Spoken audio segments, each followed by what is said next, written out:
presented by the Texas Association of Business.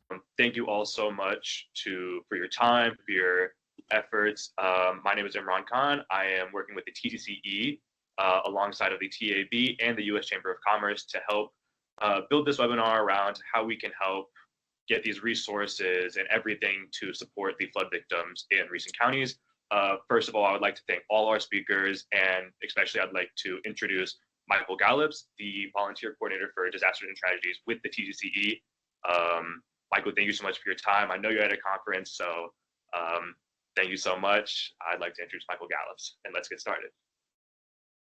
All right, so thank you. And as he said, I'm Michael Gallops. I'm the president and CEO of the Metro Crest Chamber of Commerce. We're a Tri-City chamber up in the Dallas area for Addison, Carrollton, and Farmers Branch. And for the last year and a half, I have been the chair of the Disasters and Tragedies Task Force for TCCE, and it's been quite an honor and very educational. Want to thank everyone for joining us here today, of course. Hopefully, and I've seen the agenda, I've seen the work that these folks have been doing, and we've got some good information here for you. But I want to, again, as Imran said, I want to thank our speakers today. And acknowledge all of them. And let me just pull this up real quick. Sorry. Susheel Kumar with SBA, Judge William Gravel with SBA, Michael Hecht and his team with the Greater New Orleans, Inc., Rob Glenn and Shanique Street and the U.S. Chamber of Commerce Foundation team, and Diego Liebman with Texas Association of Business. I want to thank all of you for participating today and for sharing this vital, critical information. And also want to just recognize the chambers and the counties that have been impacted by the flooding that happened. The primary counties, Burnett, Kerr, San Saba, Tom Green, Travis, and Williamson County, and a long list of contiguous counties: Bandera, Bastrop, Bell, Blanco, Brown, Caldwell, Concho, Edwards, Gallops, Hayes, Irion, Kimball, Lampasas, Lee, Llano, Mason, McCulloch, Menard, Milam, Mills, Reagan, Real, Reynolds, Schleicher, and Sterling. And of course, the chambers from Kerrville, North Lake, Travis, and the Comfort area. So again, want to just thank all of you for being here, and then just acknowledge that what we're here today for is for sharing information, equipping the chambers and the communities that have been impacted by these floods, and helping these chambers to help their small business communities with actionable resources that they can actually use and put into action. So at this time, Imran, did you want me to just jump in and go to or you have the video, right? We're doing the video first. Hello, fellow Texans. My name is Roger Williams, and I represent the 20... hear the video? Yes. Perfect.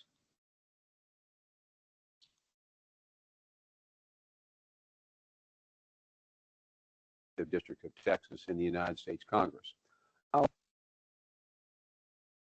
Sorry, it might be buffering.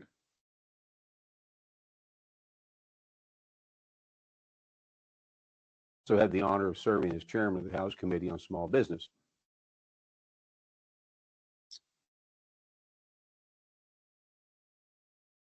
Let me see if I can play this from a different source. That might be a little bit better.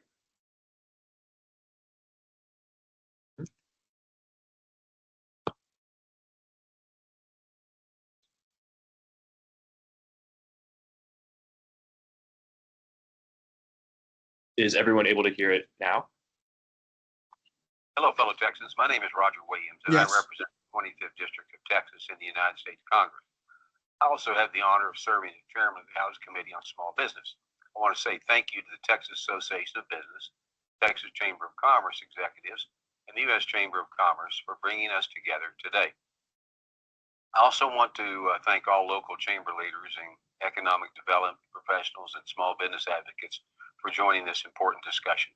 When disaster strikes, you are the boots on the ground, and in times like these, your leadership isn't just appreciated, it's essential. The recent flooding has devastated communities across our great state. But when roads wash out and storefronts are underwater, Texans don't sit around and wait, we get to work. No one embodies that spirit more than our local chambers and small business owners. You are the ones coordinating resources, getting information out fast, and helping rebuild brick by brick. You are the foundation of our local economies and our local recovery efforts. These past few weeks have reminded us just how vital your role is, not only during blue skies, but in the middle of the storm. From helping businesses apply for emergency relief to connecting displaced workers with jobs and housing, your efforts have been nothing but short of heroic. My door is always open, and my office is working to ensure small businesses have the resources and support they need to get through this. If you're facing challenges getting resources for your business, I want to hear about them. If roadblocks are standing in the way of rebuilding, I want to help remove them. Because at the end of the day, recovery isn't just about building structures. It's about restoring livelihoods, renewing hope, and keeping the heart of Texas communities beating strong. That's the Texas way. We don't give up, we light each other up, and we come back stronger than before. Thank you again for everything you're doing on the ground. I'll keep standing with you, and I won't stop working until every community impacted is back on its feet. May God bless you, and God bless the great state of Texas. All right. Thank you for that message from Congressman Williams. So this time we'll just jump right in and turn things over to our folks from the Small Business Association. Judge, floor is yours. Well, good afternoon. Can you hear me, Susheel? Yes, sir. Perfect. For those of you that I haven't met, my name is Bill Gravel, and I served for the past 12 years as a county judge in Williamson County, Texas. And 138 days ago, I stepped down to serve the President of the United States as the regional advocate for the Small Business Administration of America. I represent Region 6, which is Oklahoma, Arkansas, New Mexico, Louisiana, and of course, our beloved Texas. But more important than that, I live in Williamson County, Texas, and the last 3 weeks have been intricately involving and advocating on behalf of small businesses in our regions that have suffered from this disaster. I want you to know the work that you're doing in the chamber is incredibly important. And we've seen that work firsthand from Kerr County all the way to Tom Green County. I want you to know as well that there is a Texan that serves in the Small Business Administration that deeply cares about our community. But I have to tell you, I've never been more proud to be a part of a federal group than I have the last 3 weeks. What the Small Business Administration has done and our disaster recovery and resilience unit has been just nothing short of amazing. The reality is we've lost lives here in Texas, and we are all still heartbroken on the some 140 that are missing or that are deceased. But we have a daunting task that's before us, and that's to help our fellow Texans pull up by their bootstraps, get their businesses back in gear, and get their personal lives back together. Now, I do want to say this. You do need to know that this is a priority to the administration. The president has been in the region. The administrator for the SBA has been in the region. And in fact, yesterday I was in a meeting with her, briefing up in part on this. To the top of the administration, Central Texas matters. Not only does it matter to our state and our president, but it matters to our God. And so thank you all for your tireless work. Tomorrow in Kerrville, we'll be hosting a roundtable with the new Deputy Administrator, Bill Briggs, who is a fellow Texan as well, along with the head of the Office of Disaster Recovery and Resilience, Chris Stallings. So I just want to say thank you for serving and caring. And I hope that you're not offended, but I'm actually outside of San Antonio. I pulled over on the side of the road to kind of do a welcome and a kickoff here. And I just want to say to my fellow Texans, hey, listen, we've been gut punched before, and we've been kicked good before, but we're also Texans. So let's stand up and let's stand up together. To the chamber leaders that are on this call that are exhausted, I just simply would remind you of the words that I found in God's word. Well done, thy good and faithful servants. You have led in your communities in the midst of disaster, and you've done a hell of a job. So thank you for serving our Texas. Drew, thank you for your leadership and putting this together. I saw Spencer on the call as well, too. Our job is to help every business that is down on their knees stand on their feet. And may God bless you guys, and I hope you won't be offended if I step off this call. but we're headed to the disaster area again. God bless you guys, and God bless Texas. Thank you, Judge. Appreciate it. Hard to follow the judge after those eloquent words and get right into the words of the nitty gritty as to how we can help the Texas folks that have been affected so deeply. Hi, hello, I'm Susheel Kumar. Hello, I know Spencer, you were named, and so were you, Drew. So a special hello to you folks. Hello to Michael Hecht, my fellow New Orleanian Louisianian. How are you, sir? My name is Susheel, and I'm the supervisor for the Small Business Administration Communications Group. Imran and Shanique were kind enough to reach out to me to talk to me about a brief presentation. It is what to do. What is it that we can do for folks that were affected? Imran, are you going to be leading us in that PowerPoint presentation, sir? Or would you like me to share my screen? If you are able to share your screen, that would probably be the best, sir. But I can as well if you would like. Would you mind? Yes, sir.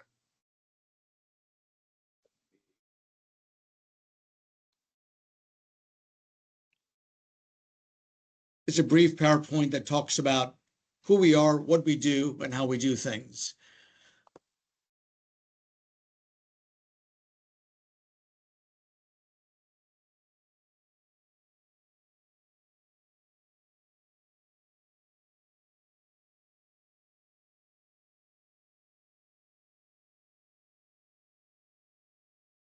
And may I have you also move the screens forward at the right time, in the right place, if you don't mind?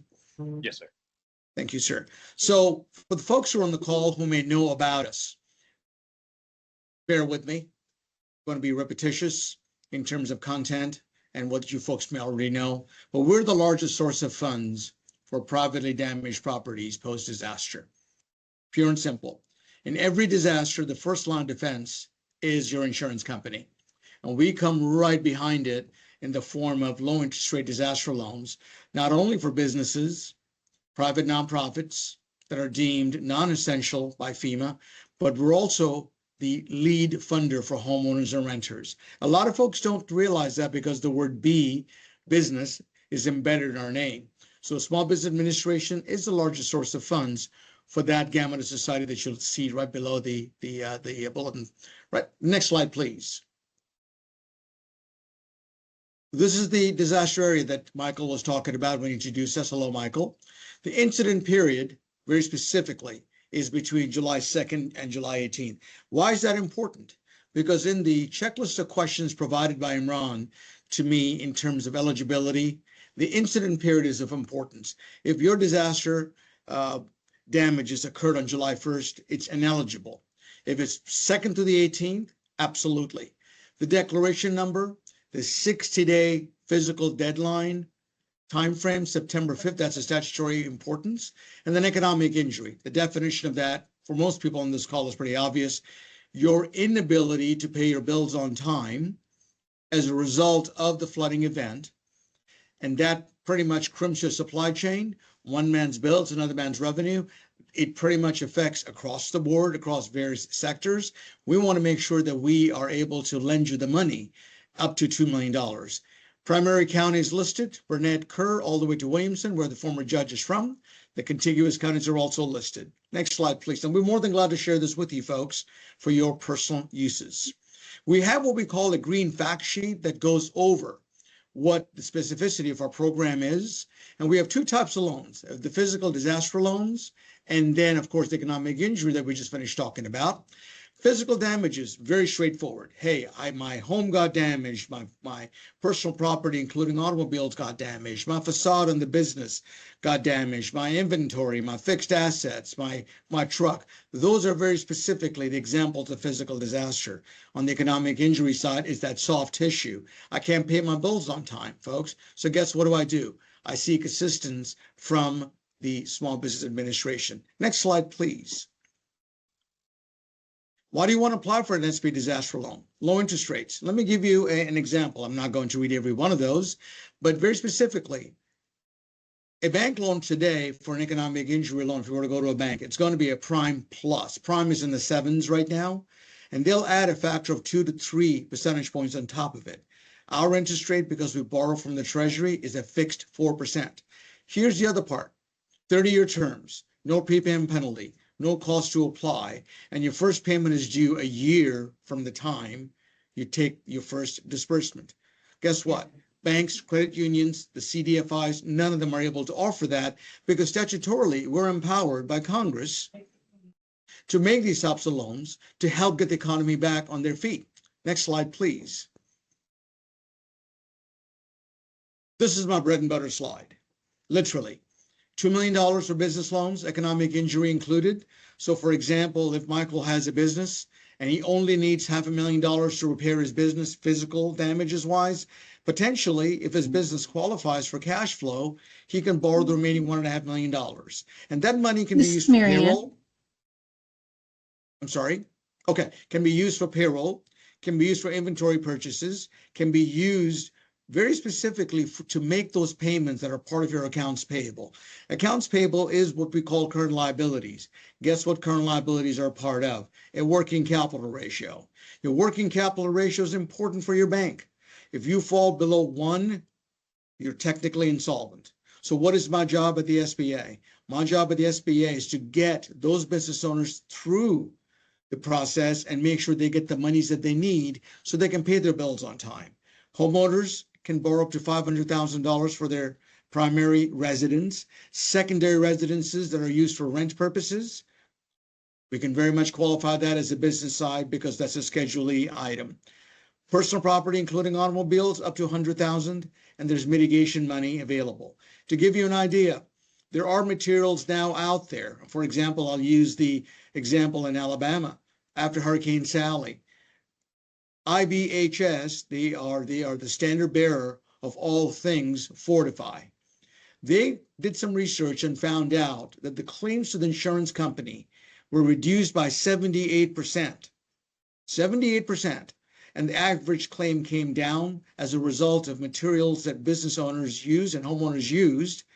Damages did exist, but guess what? They were not so pronounced that it obliterated people's finances. Next slide, please.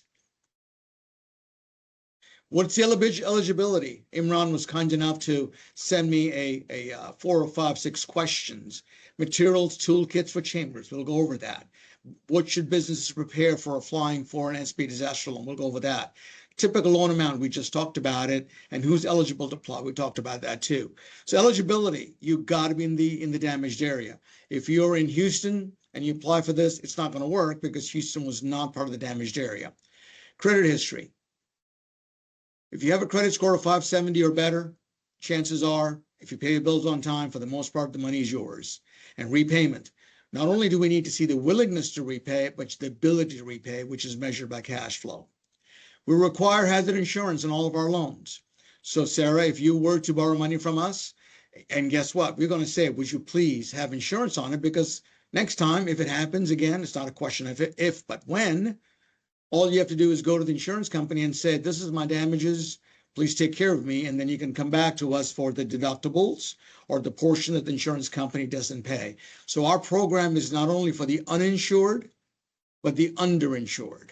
And of course, flood insurance required for properties located in the SFHA and properties damaged in flood disaster. Next, please. Checklist. Here's a checklist of things that we need. We need email addresses, financial information, tax returns. We'll contact your insurance company to get the details of what your coverage is, social security numbers. And the next slide will go over some more details, if you don't mind, Imran. And these folks are the salt of the earth folks that we work with, the SBDCs, the SCORE chapters, the women's business centers, the VBOX. They are the supporter of the business ecosystem, such as the Chamber. The Chamber advocates. These resource partners are part of that essential ecosystem that facilitates not only market feasibility, they're there for no fees whatsoever, and they're there to help identify, in addition to the services, another possible cash flow mindset to help service the loan. One last slide. Literally my checklist, which is really small, but we'll be more than glad to send that out to you. Bottom line, what your chambers and local economic development staff are doing right now. Engage your community, engage your stakeholders, and what should we be doing to prepare? In blue skies, you prepare for a disaster. In gray skies, you're planning to execute. So if you're not in the impacted area, my suggestion, would be to come up with a game plan. More than glad to give you some websites for the chambers to protect. But those 1 or 2 member chambers, if they were affected and their cash flow got impeded, please apply with us. 501c3s are an essential part of our network of individuals that we're able to lend to or organizations that we're lend to. If there aren't any questions, I want to turn it back to you, Imran. Thank you for the opportunity and much appreciated. And Godspeed in your recovery, folks. Thank you. Thank you so much, Susheel, sir. That was great information. Thank you so much. At the end, yes, I will be sharing all of these resources back onto our member hub. So all of the information discussed today will be available later on. And next, I would like to turn it over to Michael Hecht, who is the Greater New Orleans Chamber CEO and President. Thank you so much for being here, sir. Great. Imran, thank you. And it's good to be with everybody here. Under difficult circumstances, we're approaching the 20th commemoration of Katrina here in about a month. So disasters and recovery is very much on our mind. Imran, do you think I should kind of go through the questions that we were going back and forth with? Is that a good format for this and keep it conversational? Why don't I do that? Okay. So I'm gonna go through this conversationally, and then please interrupt with questions as we go through. And if I don't have an answer for you now, I'll give you an answer. Whoa, that's a lot. Okay. I don't know if you really need that. That's all right. Sarah's laughing, so maybe you should take it down because it's just embarrassing me. Because I look like a guy. I love it. I love it. I look like a Clear employee with my gingham shirt on. All right. So I am a unwitting veteran of a number of disasters. I cut my teeth after 9/11 working in the Bloomberg administration, then came down here after Hurricane Katrina and ran the program for the state, focusing on small business. And then we've had a series of events since then, other storms, the BP, Macondo oil spill, and others. And I think what's interesting about disasters is that you begin to see that even though each one is unique in what it does and who it impacts, there are a lot of generic qualities to them, and there's actually a rhythm almost to them. And so one thing I would just caution everybody going into this is to try to help set expectations for people. In every event that I've been in, there is typically a 3-year minimum recovery period. It takes 3 years for the soil to literally settle, for the insurance claims to settle, for the emotions to settle. There's just a timing to the process. And one of the mistakes that we made after 9/11 and after Katrina was promising too much too fast, and it just generates stress and resentment. So understand that there's just a timing to this thing. So I'm going to go through some questions that we went through that I think covers a lot of key points. The first one was, what are some of the challenges that businesses have following flood-related disasters? The first one is obviously that most businesses don't have flood insurance. They think that they have flood insurance. It's not part of typical policies. A lot of folks who could have flood insurance choose not to get it, particularly now that it's getting more expensive. So one is that people are just underinsured. The second one, which we see often, and was certainly an issue after Katrina, is lack of documentation of loss. Businesses don't do a good job of documenting before, including photographs of their business, their inventory, copies of their financials. And so then once the disaster happens, it's much more difficult to prove the loss and to provide the right paperwork. At the same time, kind of the converse of that issue is that sometimes businesses begin repairing before, not the converse, but a corollary, before they have documented their losses. And so they end up invalidating or complicating their claim because they remediate what they want to get funded for. So people have to understand that there is a process that they have to go through in order to make sure that they maximize the value of their claim. So with that, how can we help people? For smaller chambers, it's having webinars, having meetings. One of the things that we did after 9/11 that was very effective is that we had Ask the Expert series, where we would bring in lawyers and bring in CPAs, and on a volunteer basis, they would basically hold office hours around the city. And that gave people a chance to come in and ask some technical questions about their situation, and get reasonably useful information in a way that wasn't going to cost them extra money, and it also give people something to hold on to. In extreme cases where somebody is really being hard done by, whether it's by a private sector entity like an insurance company, or is struggling with something in government, that's the time to lean on your representatives and to have them make a call. People are sometimes shy about this. I really encourage you to do it. Our elected officials generally love it. In an unrelated case, but more recently, we saw a situation where there was a woman who had been in the U.S. and she escaped the Ayatollah from Iran, who was taken from her home in New Orleans. And there was such a community uproar or outreach to Steve Scalise, one of the leaders in the House, that he made some phone calls and she was returned. So people have to feel that if they've exhausted all venues, they can go to their delegation. It's why they're there. And I find that our elected officials tend to be very effective in these types of situations. So that being said, what's the right structure? And this is one that I've got some fairly set feelings on from experience. I put into the chat a disaster toolkit that we've developed that people can copy. Imran has a copy of the results of what I'm going to describe, but it's a three-step approach. It's grants plus loans plus technical assistance, and we find that in most cases this works. So the first thing that you do is give out grants, and this is for the obvious immediate things. It's to clean up the business, it's to help make payroll, it's to do those things so that people can take the first step.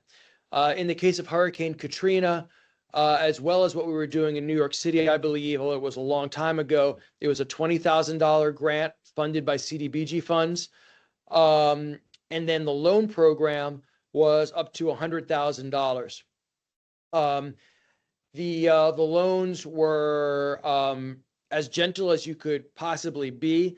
In New York City, we did zero interest loans at the insistence of Dan Doctoroff. I'm pretty sure, I can check, in Louisiana, we did, I think, 2% just to have a little bit of interest in them. Importantly, the loans were not collateralized. They were just character-based loans.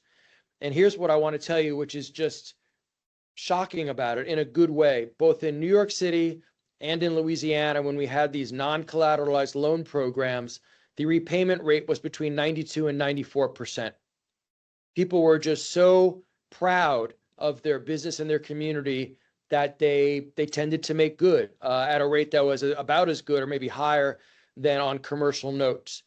So this program can work. We administered these programs by using local CDFIs and nonprofits who had some experience in dealing with financial packages and knew the community, therefore were able to lend on character to do this. We used 7 after Katrina, that ended up giving out collectively, I believe, close to $200 million. Now, one of the real tricks, and this is something that I'm particularly proud of, I guess, in this, is that somebody said when we were in this program that there was a loophole and that we could work with HUD, and if we did it correctly, then when the loans were paid back to these CDFIs and nonprofits, we could stipulate that that money could be considered program income to those organizations as long as it was lent out in perpetuity. It did not have to be returned to the federal government. So by doing this, we were able to take the funds that were repaid and we're able to set up a revolving loan fund, which 20 years later is still working out of these 7 organizations, putting money back into the community and funding small businesses and entrepreneurs. So that was a real revelation. We were able to not only help people do better today, but actually invest in the future. And so if anybody wants to know the details on that, I can dig and find the people who did that, and we can get you information. But it was fascinating that we were able to pull that off, and we did. One of the questions that people sometimes say, well, why were you doing these loan and grant programs when there was the SBA, which, as we heard before, this is one of the best things that they do. They're good at it. And I think it's 2 things that are particularly advantageous and why the programs are complementary. One is timing. We're just able to move faster on the ground. And the second is, as gentle as the terms are for the SBA, there are still going to be things like credit score, for example, or even the gentle interest rate where we're able to do a little bit better. It's not that we're competing with our friends in the federal government. It's just that we're trying to get dollars onto the ground as quickly as possible. And so I see these programs as being complementary. Go on to this. The best way to help the small businesses access these programs without overwhelming them is absolutely case management. It's case management for 2 reasons, really 3 reasons as I think about it. One is that businesses are overwhelmed and they just need the help. The second is that some creativity is sometimes required. One of the big issues that we had after Hurricane Katrina was trying to help the fishing community and the oyster community and the shrimping community, is that they just didn't have traditional financials. And so we had to figure out some way to prove their loss that would stand up to, or that would be acceptable to the CDBG folks at HUD. And we were able to get creative using receipts from previous sales. And we just worked out a system that allowed us to get funding to people who were legitimately impacted and we needed to help, but didn't have traditional kind of classic GAAP accounting type books. The other thing is that immediately what people need more than anything is just somebody to talk to.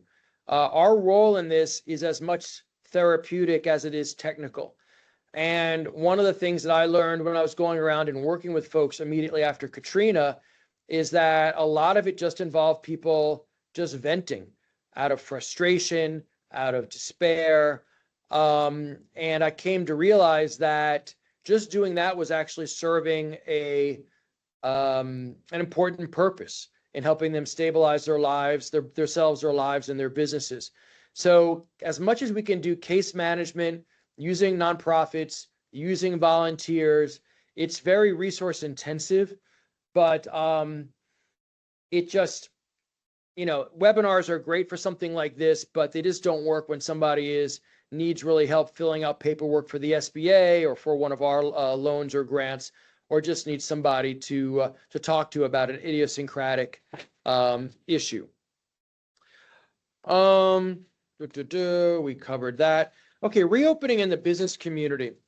One of the mistakes that I think that we have made, we make here frequently post-hurricane, is when we think about our businesses, we often think about them in isolation. Businesses need employees. Employees have needs like dealing with their kids, dealing with relatives, dealing with even pets. And so one of the challenges that we had here was we allowed businesses to reopen, but schools weren't reopened. So that didn't work. So this is why talking to businesses to get very firsthand feedback on what needs to be done can be very helpful, because sometimes if we're not living that, we don't think about the contingencies for getting our business open, particularly in terms of what our employees need and the challenges that they might be having. in a personal capacity. And then lastly, let me talk about kind of how we think about our time now 20 years post and how we think about dealing with tragedy in a constructive way. The framework that we've always taken here is that the way that we honor those who have lost is by building back something better than before. We can't bring our friends and relatives back. My grandmother died too young because of Hurricane Katrina. But we can honor their memory by just doing better going forward. And this gets me to something that General Honore, the Category 5 general, said to me that always stuck with me, which is that we have to get to the right side of the disaster curve. It's fine to be resilient. It's fine to respond with loans and grants and support. But what we really need to do is to put in those processes so that when we have natural hazards, which we're always going to have in terms of hurricanes and floods and fires, they are hazards that don't become disasters. And so obviously in our communities, that's about individual mitigation like building codes. It's about community mitigation like bioswales, retention ponds, levees. It's financial mitigation in terms of people having rainy day funds, businesses having rainy day funds, everybody having a plan. Basically, all of these things to try to ensure that when the inevitable happens, which is the next unexpected event, we don't have to applaud ourselves for being resilient because we're resistant. We're able to do the things that we need to do to make it through the event without loss of property and certainly of people. And that's a challenge because like right now, if Hurricane Katrina hit Louisiana again, we would be bone dry because we have the $15 billion Great Wall of South Louisiana around us. But the only way that we were going to build that Great Wall was having a Hurricane Katrina because the political will would not have been there. And so that's a political challenge that we have in America with election cycles, to not be reactive, but be proactive.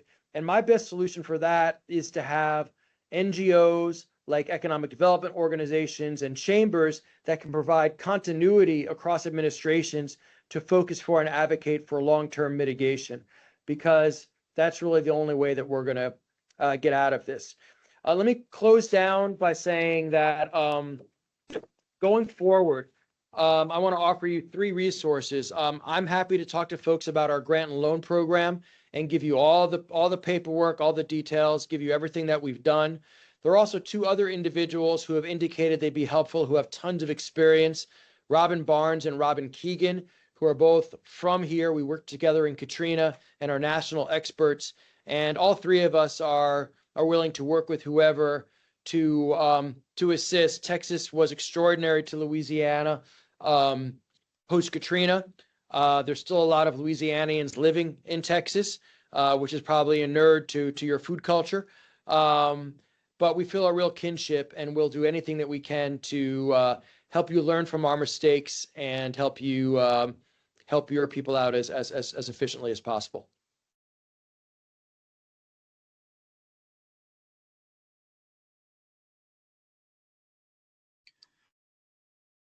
Michael, sir, thank you so much. That information is extremely valuable. I'll be sure to, if anybody would like to connect with me, I'll be able to connect you back to Michael as well, and along with Robin as well. If you'd like to drop your contact information in the chat, that'd also be. It's in the chat, nice. My cell phone and my email. So just text if you want to get together. Perfect. Thank you so much.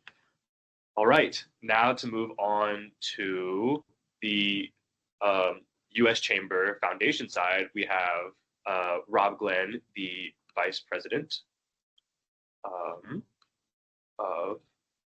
Vice President of Global Resilience with the U.S. Chamber of Commerce Foundation. He will be talking about the R4R program and about the survey data that has been collected to talk about the economic impact of the disaster.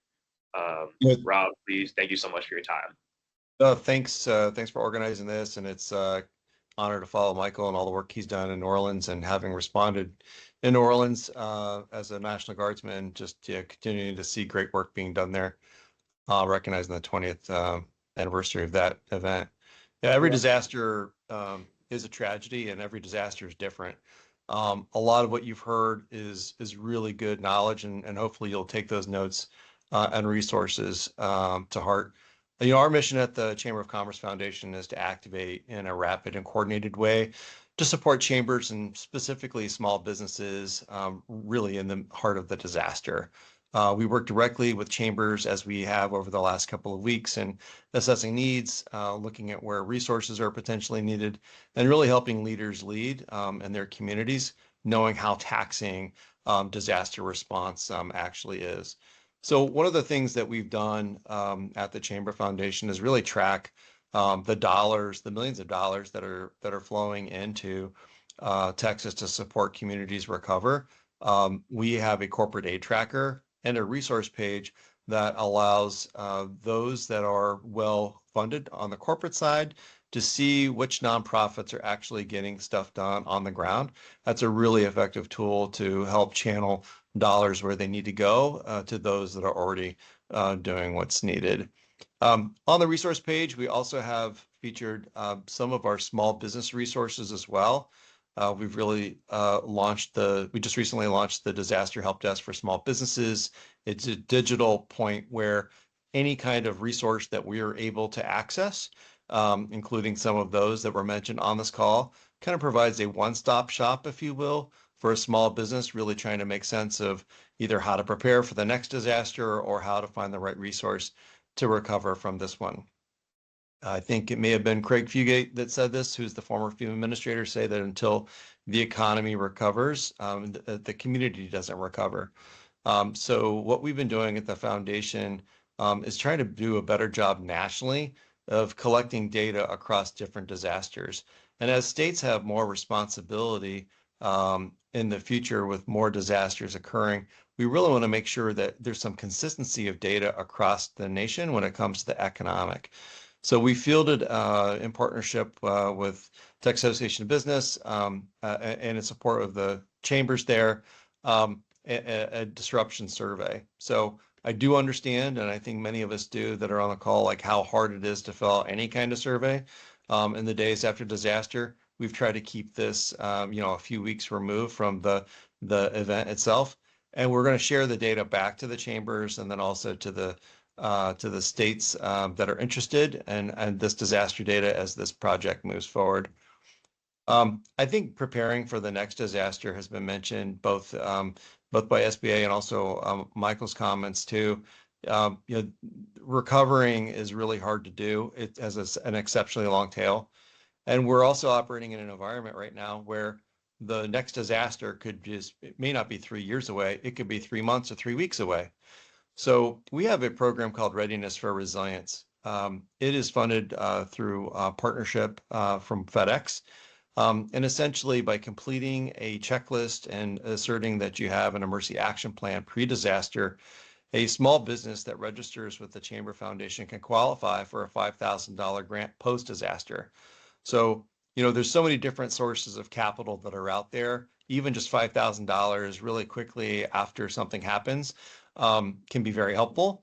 But also the better prepared you are creates, to some degree, a little bit of your own certainty and also some of the breaks that you might need. It only takes a couple of things to become a little bit more resilient. And so it is not intended to be a complete business continuity plan by any stretch of the imagination, but it is a helpful tool to just account for some of the things that will help you be, from a small business standpoint, be better prepared for the next disaster. As this event unfolds and continues, we're going to remain engaged, certainly with the chambers that need support. We don't necessarily care, for example, if you're a dues-paying member of the Chamber Federation. We want to make sure that communities of all kinds are supported. And so to that end, how we can be helpful, use those resources that I mentioned. I believe my colleague Will Powell has placed those in the chat. And just again, grateful for the leadership that is being exhibited day in and day out in this disaster. And it's going to take leadership to put the communities back together and have the right kind of economic resilience as well as the physical resilience as well. Back to you, Imran. Thanks for the opportunity today. Thank you so much, Rob, sir. Those links in the chat are very great. We would really appreciate if all chamber people and people that are in contact with local businesses could share that out. That is extremely important data. We really appreciate it. Now I just want to talk about wrapping up kind of action items. We've heard a lot about how we can all facilitate care and communication towards the local businesses. One thing that the TAB, Texas Association of Business, has done has been creating a small business relief toolkit. I will drop that in the chat right now. That also is another kind of these one-stop shops, which have been really helpful, as we've seen, for local chambers, local businesses to kind of find where those resources are and make sure that we are all acquainted and have the right up-to-date information. If you would like to take a look at that, and please feel free to reach out to Diego if you see anything that might not be on there that can be really useful to other chambers and local businesses. Lastly, I would love to thank every single person here on this call. Thank you to Drew, thank you to Spencer, thank you to Michael Gallops, thank you to all our speakers, thank you to Michael Hecht, Susheel, Kumar, thank you so much, sir. Rob Glenn, thank you so much, sir. Everybody on the U.S. Chamber Foundation team, all chamber leaders in general, all local business members, and everybody who wants to. I would also like to thank Congressman Williams. Thank you for that greeting message. And yes, I would now like to open the floor for any Q&As that anybody has for the topics that we discussed. Thank you so much, everybody. And if nobody else has questions, thank you so much for your attendance. We really appreciate it. I will be sending out a communication later, either today or tomorrow, regarding the toolkit and all the resources we have. Thank you, everybody, so much. Have a wonderful day. God bless Texas and God bless you. Thank you very much. Thank you, everybody. Take care. Be in touch.